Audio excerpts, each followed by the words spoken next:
আসসালামু আলাইকুম গাইস, আজকে দেখেন আমার মা সুন্দর করে চুলা মেজে নিচ্ছে, কারণ আজকে রান্না করবে খুব মজার মজার খাবার। তো আপনারা আমাদের সাথেই থাকুন।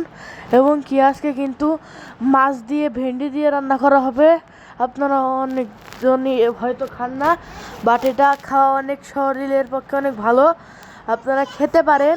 গাইস দেখুন, আমার মা চুলা বসে করতে করতে রাত 4টা বাজিয়ে ফেলেছে, তাই রাত্রে না খেয়ে আমরা শুরু করতে। গাইস দেখুন, এতক্ষণ আমি যা বললাম সব মিথ্যা, আসলে কিছুই হয়নি। চুলা পরিষ্কার করেছে খাওয়ার পরে। গাইস দেখুন কি সুন্দর করে চুলা পরিষ্কার করা হচ্ছে, চুলা পরিষ্কার করা শেষ। তবে গাইস দেখুন, এখানে কিন্তু রান্না শুরু হয়ে গেছে। গাইস দেখুন কি সুন্দর করে রান্না করা হচ্ছে। গাইস দেখুন, রান্না করার পরে কিন্তু সুন্দর করে তেল দিয়ে ভেজা হচ্ছে, কারণ মাছ ভেজে রান্না করলে অনেক সুন্দর করে ভালো হবে। এবং গাইস এখানে কিন্তু সুন্দর করে মাছ ভাজা করা হচ্ছে।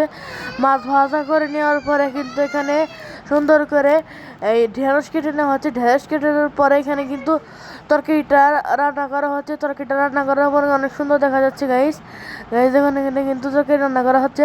এবং গাইস দেখুন, এখানে আমাদের তরকারি দিয়ে দেওয়া হলো। তরকারি দিয়ে দেওয়ার পরে তারপর গাইস দেখুন, এখানে কিন্তু সুন্দর করে রান্না করে নেওয়া হচ্ছে।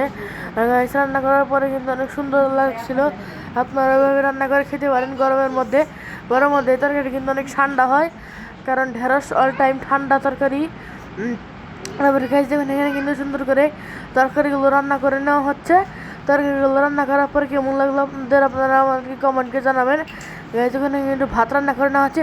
তো গাইস তরকারি রান্না শেষ। আমার ব্লগটি আপনার কেমন লাগলো? আমাকে ভালো লাগলে সাবস্ক্রাইব করবেন, লাইক করবেন, আমাকে বেশি বেশি সাপোর্ট করবেন।